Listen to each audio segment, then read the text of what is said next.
Okay, this poem is, yes, no, no, yes, no, yes, yes, no, by Robert Gould. It's beautiful to see you, but you're no good for me. I run into you at a party, and I just can't stop looking at you. Our gazes meet, and all the memories of us together come flooding back into my memory. I remember every rocky road. I remember every cold stone. I hate that being with you every day was slowly killing me, even though you felt like comfort in trying times. How deceived was I to blame on myself all the bodily changes that you burst from my belly when I was basking in your presence. I wish that every dish that you served me hadn't been destroying me from the inside out. I know that now. But where was rationality when I needed it most? I kept crawling back to you, and that's just how the story goes. I see you at this party, and you know what? I feel infuriated that after all you've done to me, these feelings haven't faded.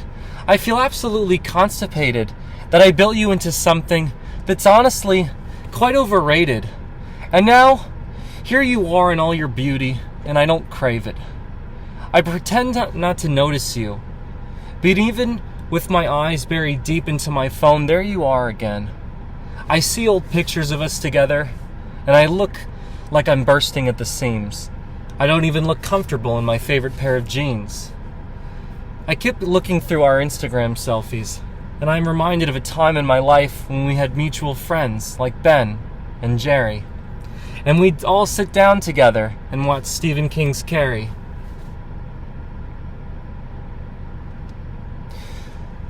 Friends and family and others tell me that I should take responsibility, that I never told you no.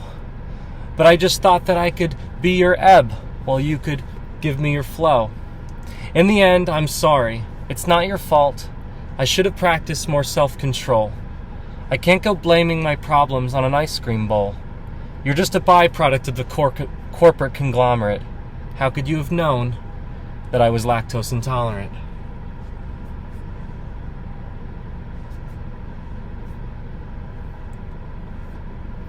All right, so give us some context, process notes, tell us what you thought about the feedback, ask us a couple questions. Well, actually, partly this poem was inspired by Kat Velasco, because she wrote a nonfiction piece in our Intro to Creative nonfiction class last quarter, which was about lactose intolerance. So, and I'd never actually heard someone, write anything about that in a way that I thought that was interesting or fascinating or like a good piece of like creative writing. And I thought it like inspired me to maybe write something myself. And I also wanted to, and then on a different note, I wanted to explore maybe different types of comedic poetry, in the sense that maybe there could, the joke could be a twist ending, and maybe it reads as a serious poem, and then on a second read it becomes a funny poem, right? So maybe it has some, like a good movie, maybe it has some rewatchability, sort of quality to it. But on a different level, I do think that like if you want to read it like still as a piece about being in love with things that hurt you, I think you can like still take a serious message out of it. And I like that maybe it kind of has hopefully that like dual nature to it,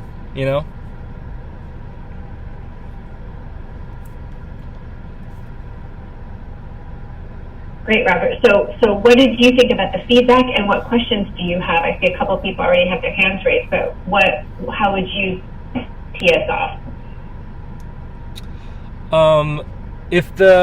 I have a couple questions in my mind, but if the people who already have like something in their mind that they want to say, I could let them say their piece, and then I could maybe bring up some questions. Perfect. Okay, I see Ethan has a hand up, and John also has his hand up. Go ahead, Ethan.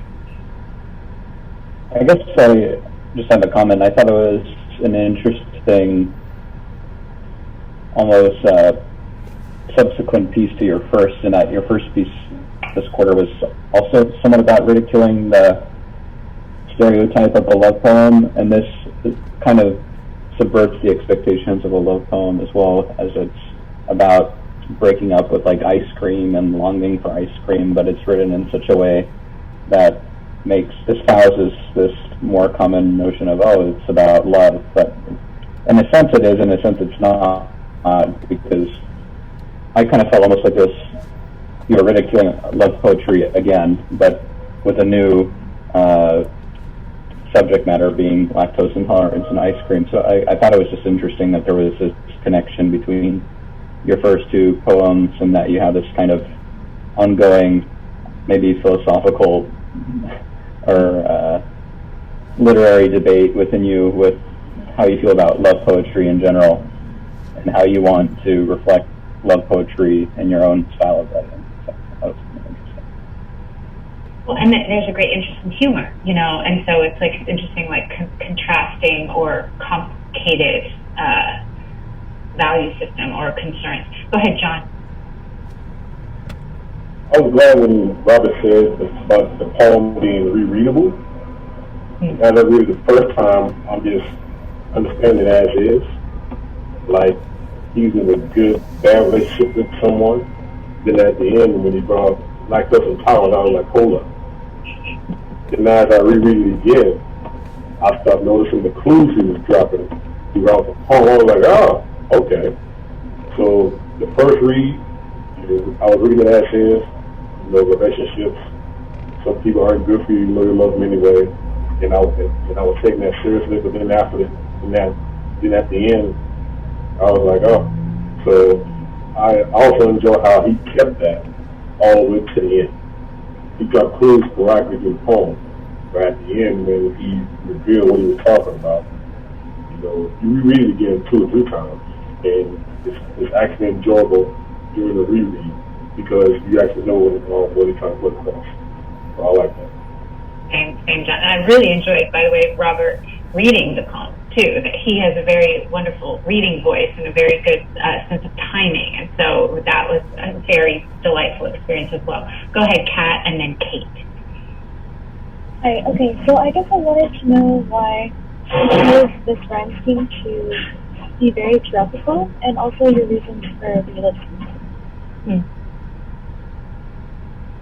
Robert, do you want to address Kat's question? Sure. So wait, from my understanding of what I heard is that it was why I decided to go with this particular rhyme scheme. So is it why does it come in and out the way that it does? Right. So we go into it for a couple couplets. Okay. So one thing that I've been trying to get away from a little bit is having to feel the need to rhyme every single line, right? Because sometimes that restricts me maybe possibly being able to say what I need to say, you know what I mean? And rather go for it maybe, having a certain aesthetic or sounding pretty, but really being low on substance, you know what I mean? And so I would like to eventually be at a level where I could do both, right? Where it could be aesthetically pleasing, but also it can maybe carry a deeper message with it. But so hopefully that answers your question, Kat. Good, thank you. Go ahead, Kate or Kat, if you have something else to add. Go ahead. I was just wondering, because I'm not a listener that enjoy, so I was wondering about emphasis for the narrator's favorite brand of ice cream. Sure. Oh, here at the end here in this stanza. No, I remember. I'm sorry, I remember I remember something from your feedback notes, Kat.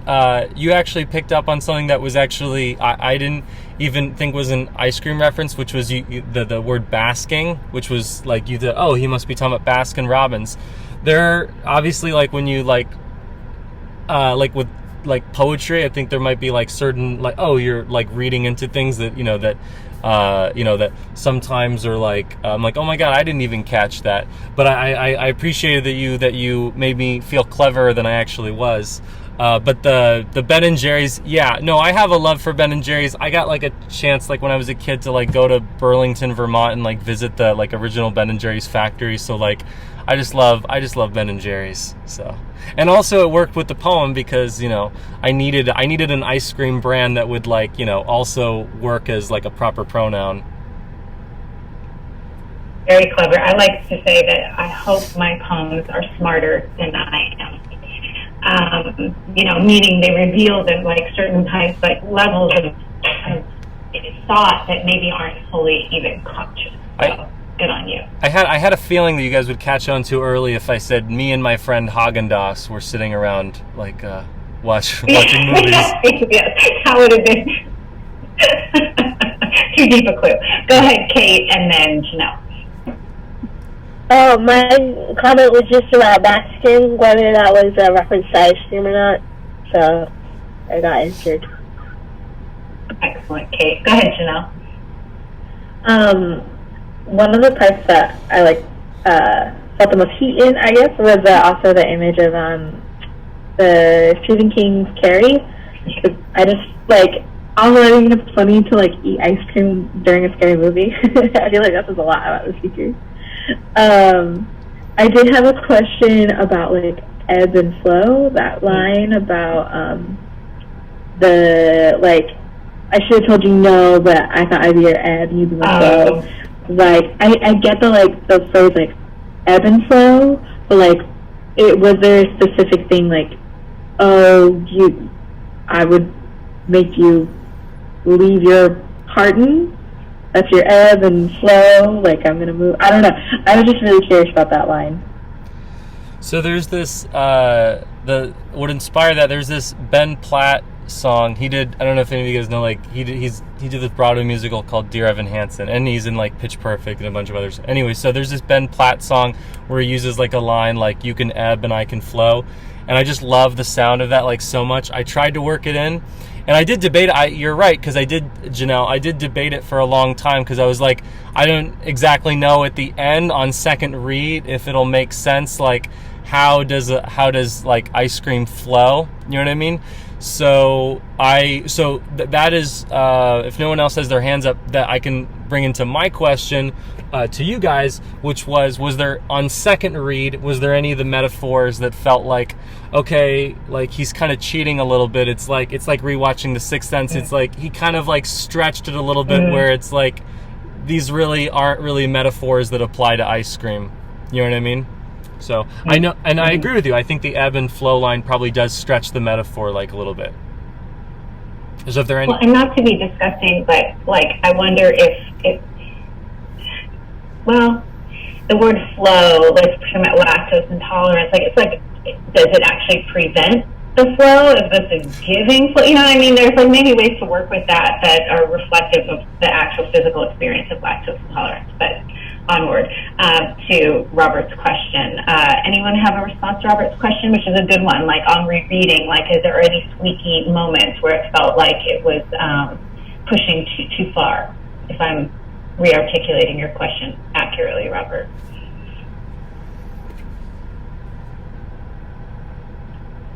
No.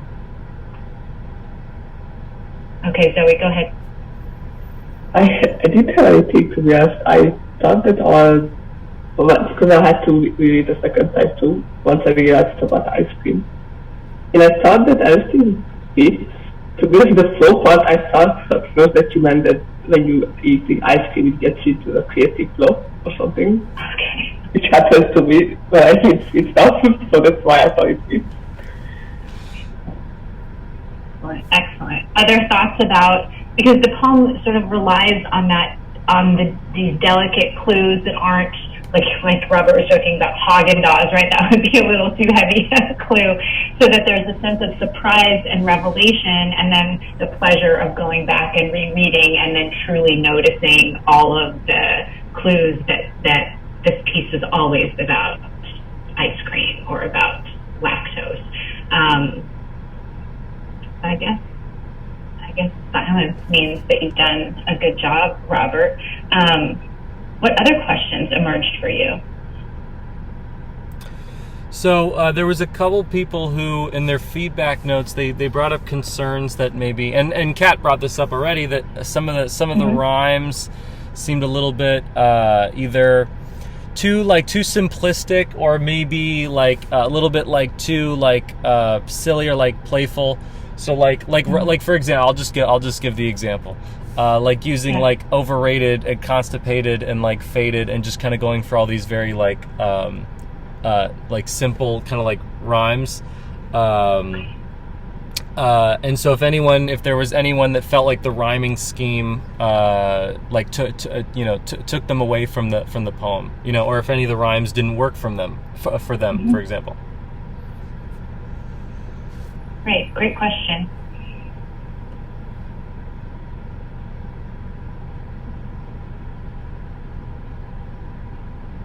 I'm taking the silence as a no. Unless we want to, if we want to bring the piece up. What? Oh, I have it up.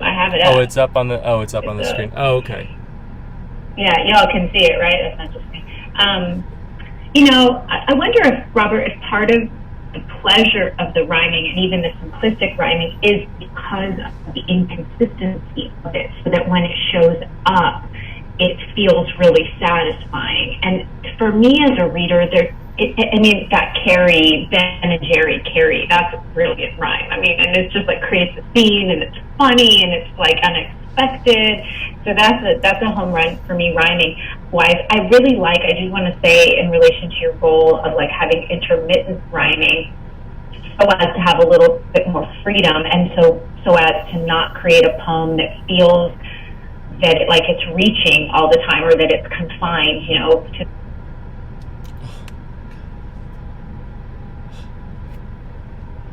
that rhyming, which has a humor and an echo and a music, and then you get the satisfaction of shifting out of the rhyme, so the ear doesn't get dulled. I think in a really long poem, having consistent rhyme can kind of dull the ear, or you start listening for the rhyme versus understanding what the poem is saying. So I think it really keeps the ear awake, and it also it allows more complexity, I think, periodically, of rhythm, of idea, and so it's really impressive how it works. And then of course the conglomerate and intolerant, like the rhyme at the end, is so important and so funny, and so plainly spoken. So I think the pleasure of that couplet rhyming at the end is increased by the intermittent rhyming throughout the poem. Like, we don't expect it entirely, but I am excited when I see it.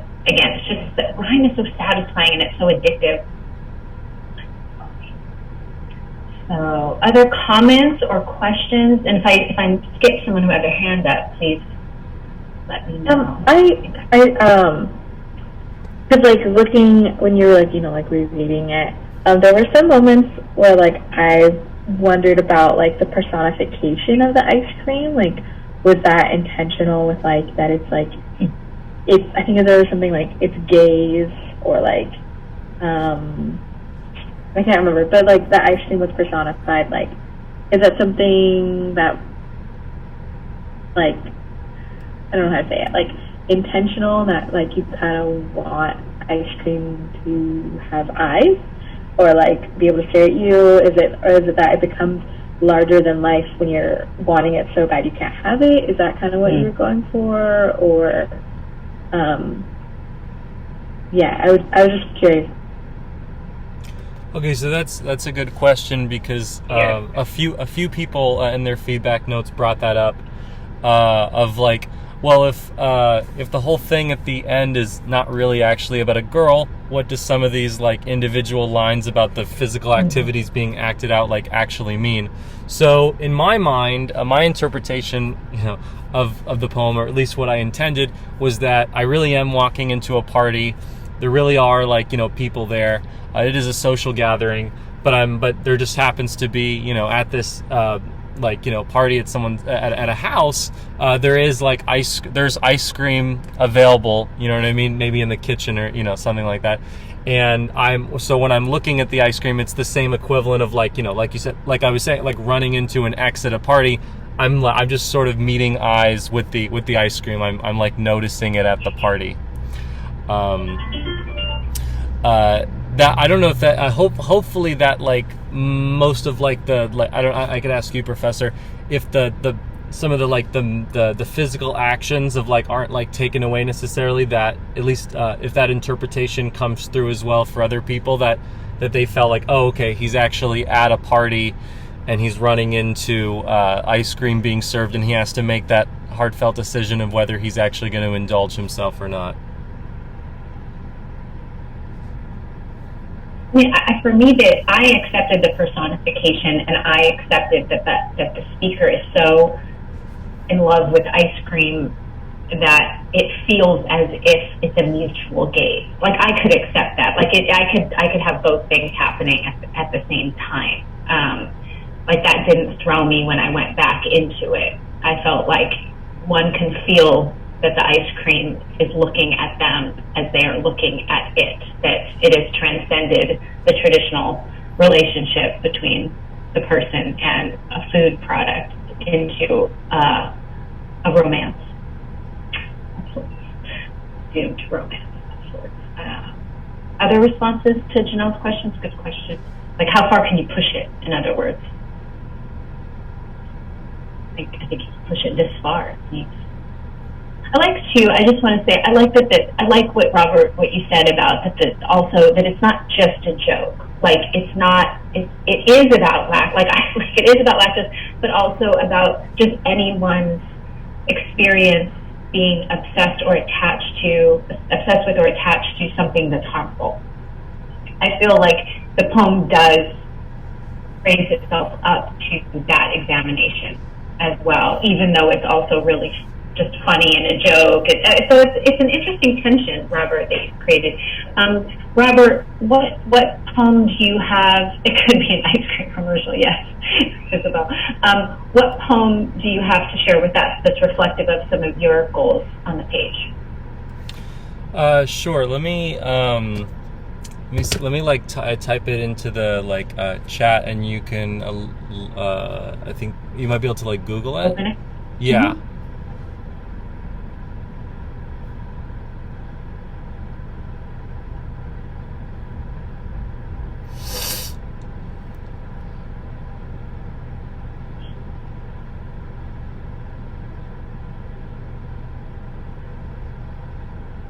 I've gotten to the point while we're waiting, like where I feel like I've given up alcohol because alcohol just makes my stomach hurt. That's my grief. I don't know if anyone has had that experience. I love So Red. I agree with you. Okay, go ahead. No, I agree with you on that note, that hopefully it does on some level, even though it becomes a joke at the end, that it functions on some serious level of like, if anyone can like relate to it, like on the level of just having an affection or being like in love with something, whether it's an actual person or a thing in your life that is sometimes has negative consequences for you, and just like that sort of almost like love-hate relationship that you have to have with this thing that you're sort of like maybe addicted to, and that like also like I thought that was a great metaphor for love as well, because there's plenty of people that we date for way longer than we should. I love that. Truth. God. I'm not finding that piece. I was trying to look it up. I'm not finding it. Maybe Robert, you can find that and send that to us like as an email later. I originally found it as like just typing in like poems with plot twists. I don't know if that would like come up. So in other words, right? So obviously that's part of your value system, that you like the idea of the turn and of the sort of the sixth sense sense type of poem, right? The plot twist poem, and the poem that has humor. And I think that's always it's always a sensitive thing because the reader doesn't want to feel tricked, but the reader wants the pleasure of discovery, which is kind of what I think John was describing with the poem of reading it and rereading it, and that there's pleasure in that as opposed to being irritated or feeling manipulated. And I think there's a delicate balance. So if you can find that, maybe you can just send that out as another example. I just wasn't able. It didn't come up. That author came up, but not that piece. If you look at poems with plot twists, it's I was able to find it in a Quora chat. It'll be the second link. If you Google poems with plot twists. Fair enough. All right. So moving forward, actually, Janelle, do you want to share your poem real quick that you? Yeah, I'll do that. Thank you. Originally, it was a poem by Chen Chen, and I couldn't find it in my PDF. So, but I love this one. This one also is really, I feel says a lot about what I admire and try to do in my